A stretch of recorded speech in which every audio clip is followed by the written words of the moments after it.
Hey everyone.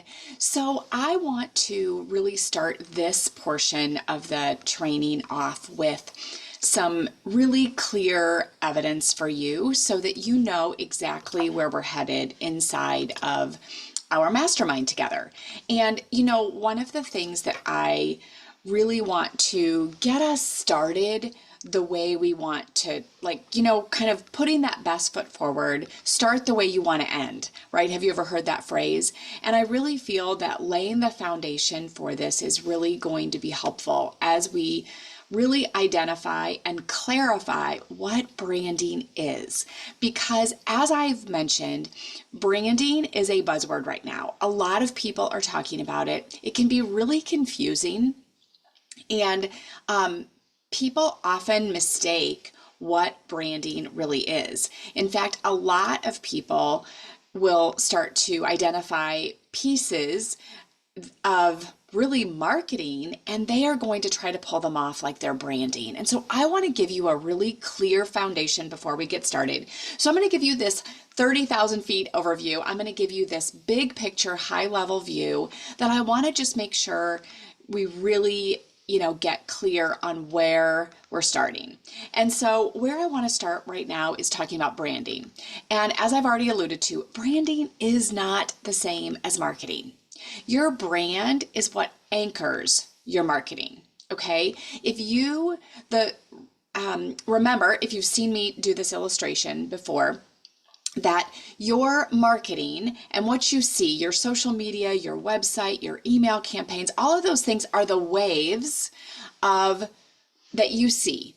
Let's just think of it that way in terms of a visual picture. They are the waves, then the ripples, and you drop a pebble in the waves and you see it. You see the ripple effect. That is marketing. The things that you see. You see the website design, you see social media, you see bios, you see email campaigns, you see business cards, you see invoices, you see all of those things. Those are all marketing.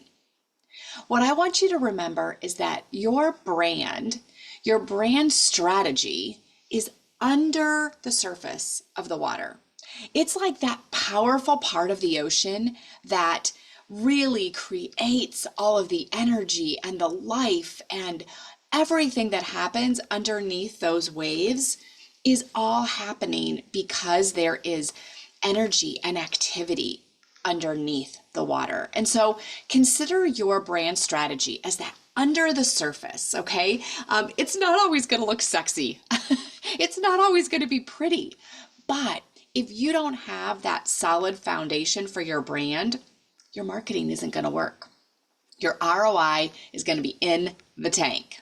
Okay. So let's get really clear. What's brand strategy? What are we going to be talking about? What are we going to be creating? How is this going to give me clarity? Those are all the things I bet you're wondering.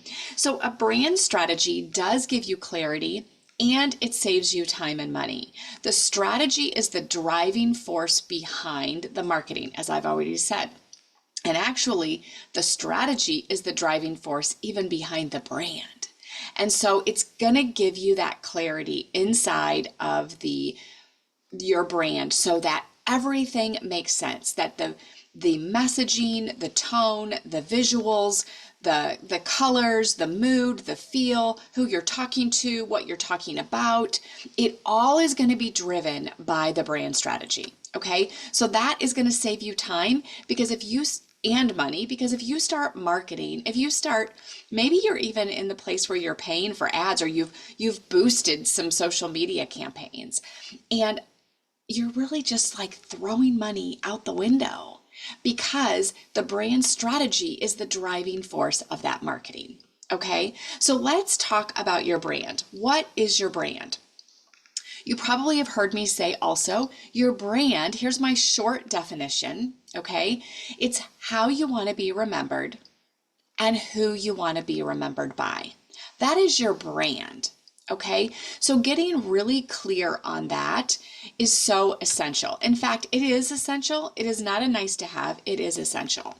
So as you're thinking about how you want to be remembered and who you want to be remembered by, I want you to consider this. Consider that people are standing up and they are talking about you at your funeral. And you're no longer there. Obviously, it's your funeral. And people are talking about you. What do you want them to be saying? What do you want that lasting legacy of people to be saying about you? And who would you want to be standing up there and speaking about you? Who would those people be? So that is really, and I know that gets really deep. I want you to really pause on that. And if you even want to click pause right now and think about that and jot some things down, that would be good. But that's going to be part of the exercise that we're going to work through this process of building your brand strategy. Because when you get clarity on that, everything else starts to fall into place. Okay. So remember, your brand it includes and it influences every touch point that you do. In fact, I'm going to share as part of this video, you're going to see a couple diagrams of really things to consider that your brand influences. But so that you can hear it first and then you'll see the visual, your brand is going to influence everything. It's going to influence your social media, your business cards, product marketing, invoices, physical environment, your sales that you have. It's going to influence the follow-up contacts you create, onboarding, customer service, instructions, website, all of those things. It is vital that your brand is at the core of all of that so that all of those pieces in that sphere of influence are consistent and cohesive. It is really important. And that's how people are going to stop the scroll. Let's face it. That's how people are going to remember, oh, that's Heather. I know what she's about. She always wears purple. She always stands out. I always recognize that. And so I stop my scroll. What does she have to talk about? She's the person that I go to. And so it's just this ripple effect that I want you to really understand, that sometimes we have to slow down in order to speed up. And that's really what we're going to be doing. Now, I also know that some of you are coming here and you already have a brand. You already have part of a brand. And so why would it be important right now for you to be considering a refresh? Or why would it be important if you already have a brand? Isn't it moving backwards that you're talking about a brand strategy? And so let's just talk about that, because if you are not signing more of your ideal clients, might be time for a refresh. Might be time to look at why, right? If it's broken, we need to fix it. And so if things are not moving in the direction that you want, if your boat is not headed and pointed in the right direction, even if it's just a couple degrees off, you're going to miss your mark, right? So we want to really make sure, are we carefully evaluating that? Is our brand, we might like it. Maybe we like the colors, maybe we like the fonts, but is it really moving the needle in your business? So if it's not, then it might be time for a refresh, right? Your social media insights, are they stagnant? Could be time for a refresh for the same reasons I just mentioned. Are you craving to make a bigger impact? Are you craving to make a bigger difference and to leave a legacy? And remember, when I'm talking about making a bigger impact, I'm not just talking about like spotlights and famous and you're up on stages, although you might, because those things could come. But what I'm referring to is that legacy minded. I'm talking about for your kids, for your grandkids, for the people in your circle, for the people in your community, for the charities and the not-for-profits that you are passionate about, you can make a bigger impact. When more income gets into the hands of women, bigger things happen. I'm telling you, it makes a difference. When we are led with this compassion and this legacy mind, it makes a difference. And this is all where your brand can lead you. So the other reason why you might want to be looking right now at a brand refresh is if you don't have a brand strategy that is directing your marketing. Okay, like I said, sometimes you have to slow down so that you can speed up. And so let me just high level overview as I wrap this section off what the brand strategy is going to include. And we're going to dive into this more, but I want you to remember these 5 essential points. And it's something for you to consider as we're going through the rest of these series, and that you continue to drill in and drill down into what does this look like for you? Where is the gap for you? Really looking at and evaluating your brand and looking to really see, do I have these things in place?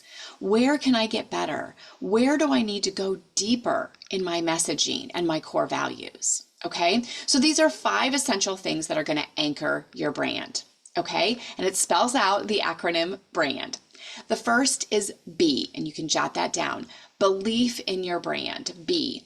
Belief in your brand. That means your core values, your mission, your purpose, everything that you stand for is so clear that when you bring somebody onto your team, a team member of yours is going to be able to like spit it right out. They're going to know exactly what your values are, what your mission is, what your purpose is. And I think oftentimes this process, it can be daunting, it can be intimidating, and so entrepreneurs, female founders avoid it. They think, well, I'm not really a big business, and so I'm not going to put this plaque up on my wall with my core values and things like that. No, I mean, I'm online for Pete's sake, right? And so they're thinking, I really don't need that. My friends, you really do. It is an essential and foundational part of your brand. And so belief in your brand so that you can get the belief of the people that you're going to be talking to is where it has to start. It has to start here before it can start anywhere else outside of it. And if you don't get other people's heart, you're not going to really reach them. Okay. Now, your belief is not necessarily going to be showcased in something that you put a plaque on the wall or that you tell in your social media. You might have your values and your mission on your website, but it's not going to be what you're leading with. People will know what you are about and what you stand for by your content, by your images, by how you're talking. But we have to get this belief part down first. Okay, so belief in your brand is going to include your core values, your mission, your purpose. Okay, we're going to get really clear on that. Then next, we're going to talk about relate. R is for relate to your audience. You are going to want to be so relatable to your audience that they can't help but like you, that they look to you because you're engaging, you understand them. One of the things I say is that if you don't get somebody's eyes and ears first, you're never going to get to their heart. So they're going to have to really understand that you are relatable, that you are a real person, and that you speak their language. Knowing their words, not your words, are going to be vital in your messaging and how you relate to people. So people don't really care how much you know until they know how much you care, right? And I just want to give an example of this that I have helped many clients with this. And I think of one of my clients, and she has a lot of degrees, a lot of letters behind her name. She is really, really smart. And when she came to me, she was using a lot of technical terms and language that have to do with her industry. But guess what? I'm not in her industry. I didn't know what those things meant. And chances are her audience didn't either. And that's why she came to me needing help. And so what we did is we really dialed down. I don't want to say dumb down because it's not. It's dialed down that language because people don't necessarily care how many letters you have after your name. They're coming to you because they want to know, are you relatable? Are you qualified to speak on it? Which you can talk about your experiences, but there's a way to show about your expertise that is relatable. And that's what you really want to focus on in your brand. Okay. The next letter is A of our acronym for brand, and A is attract your audience. So these all are building off of each other. And so attracting your audience is really that unique positioning. It's how you uniquely position yourself in the industry. In the sea of sameness, how do you do, why, what do you do different that nobody else in your industry is doing just like you? And so think of that about attracting your audience, because you do have unique features. And I think, sometimes we think as women that we don't have really anything unique and special to share, but I know that is not true. I know that you are sitting here, you are watching this here today, and you have something unique that other people need to know about. You may be in a sea of sameness of other people that are doing the same thing, but you have a unique perspective. You have a unique angle, and you can attract your perfect audience with that. Okay, so that's the other piece that we're going to really dial into in your brand strategy and get really clear so that you can attract your audience. Okay, identifying with where other people are today and showing them what they need to do so that they can get to where they want to go is how you're going to bring people in. You're going to bring them along for your boat ride, for your journey, and it's going to be really amazing to see the growth. Okay, this next one is N for in my brand acronym for narrow your niche, lots of N's. And narrowing your niche is, I think, one of the most difficult, one of the most overlooked, and one of the hardest aspects of your brand strategy for women particularly. And here's why. Women particularly want to include everyone. They've been told a lot of their life they should include everyone. And when it comes to your business, there are certain people that this is going to be the best fit for. And not everybody will love or be a good fit for your business. And it's really important because the money is in the niche.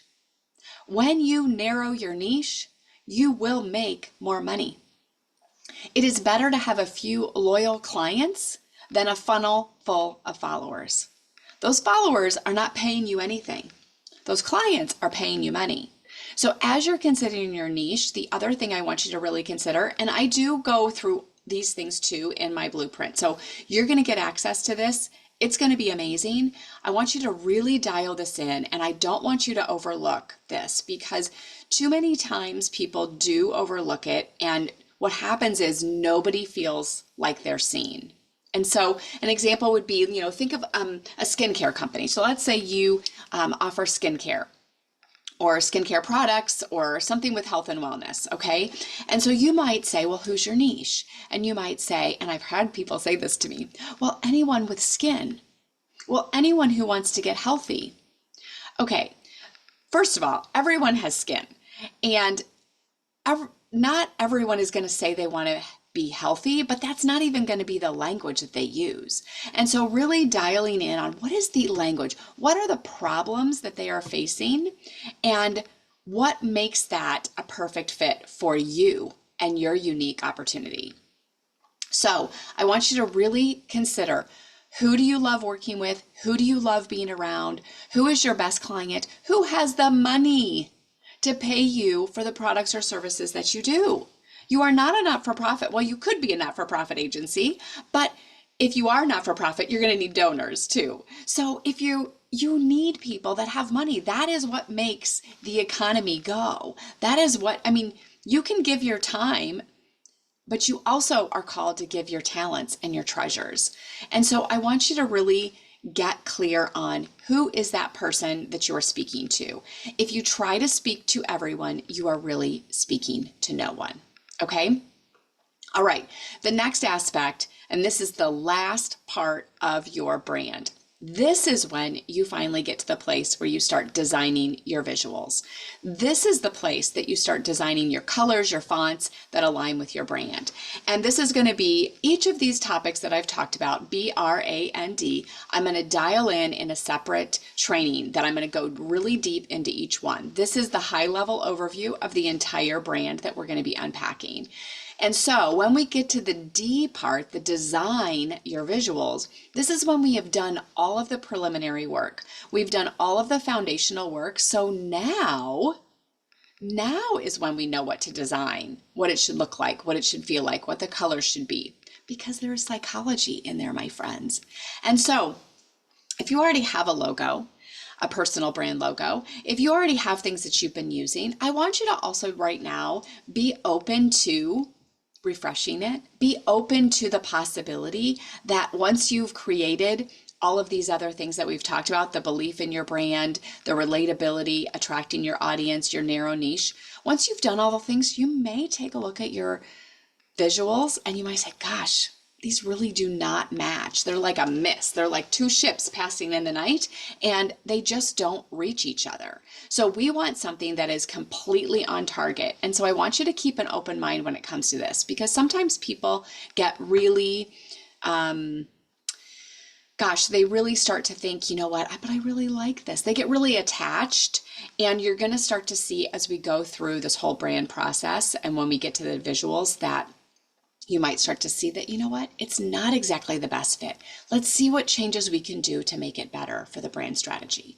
So I'm going to unpack all of the details about the psychology of the color and the fonts and all of those things.